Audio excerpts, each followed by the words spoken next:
నమస్తే friends, welcome to మన channel. తెలంగాణలో ప్రభుత్వ పాఠశాలల్లో, గురుకులాలు, సంక్షేమ హాస్టల్లో చదువుతున్న విద్యార్థులకు రాష్ట్ర ప్రభుత్వం ఒక సూపర్ గుడ్ న్యూస్ చెప్పింది. ఇకపై ప్రభుత్వ బడి పిల్లలకు ఏ లోటు రాకూడదనే ఉద్దేశంతో ఏకంగా 22 రకాల వస్తువులతో కూడిన ఒక స్పెషల్ కిట్ను అందించడానికి సీఎం రేవంత్ రెడ్డి గారు కీలక నిర్ణయం తీసుకున్నారు. వచ్చే విద్యా సంవత్సరం నుంచి ఈ కొత్త విధానం అమల్లోకి రాబోతుంది.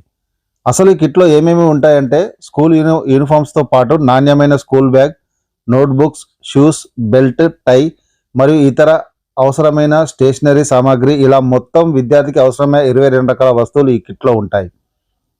వేసవి సెలవులు ముగిసి స్కూల్ తెరిచే నాటికి ప్రతి విద్యార్థి చేతిలో ఈ కిట్ ఉండాలని సీఎం అధికారులను గట్టిగా ఆదేశించారు.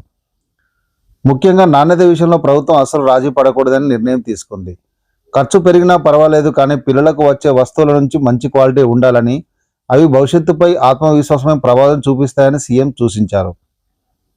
వీటిని సెంట్రల్ ప్రక్యూర్మెంట్ విధానంలో కొనుగోలు చేసి నాణ్యతను పరిశీలిస్తారు. అలాగే ఈ సరఫరాలో ఎలాంటి ఇబ్బందులు రాకూడదని, స్కూల్స్ మరియు హాస్టళ్లకు సంబంధించిన పెండింగ్ బిల్లులను వెంటనే క్లియర్ చేయాలని కూడా అధికారులకు ఆదేశాలు జారీ చేశారు. ప్రైవేట్ స్కూల్స్కి ధీటుగా ప్రభుత్వ విద్యార్థులకు ఈ సౌకర్యాలు కల్పించడం ద్వారా సర్కారు బడుల మీద తల్లిదండ్రులకు నమ్మకం పెంచడమే లక్ష్యంగా ప్రభుత్వం ఈ అడుగులు వేస్తోంది. మరి ప్రభుత్వం తీసుకున్న ఈ నిర్ణయంపై మీ అభిప్రాయాన్ని కింద కామెంట్లో తెలియజేయండి. ఈ సమాచారం మీకు నచ్చితే వీడియోను లైక్ చేయండి, మీ ఫ్రెండ్స్ అందరికీ షేర్ చేయండి.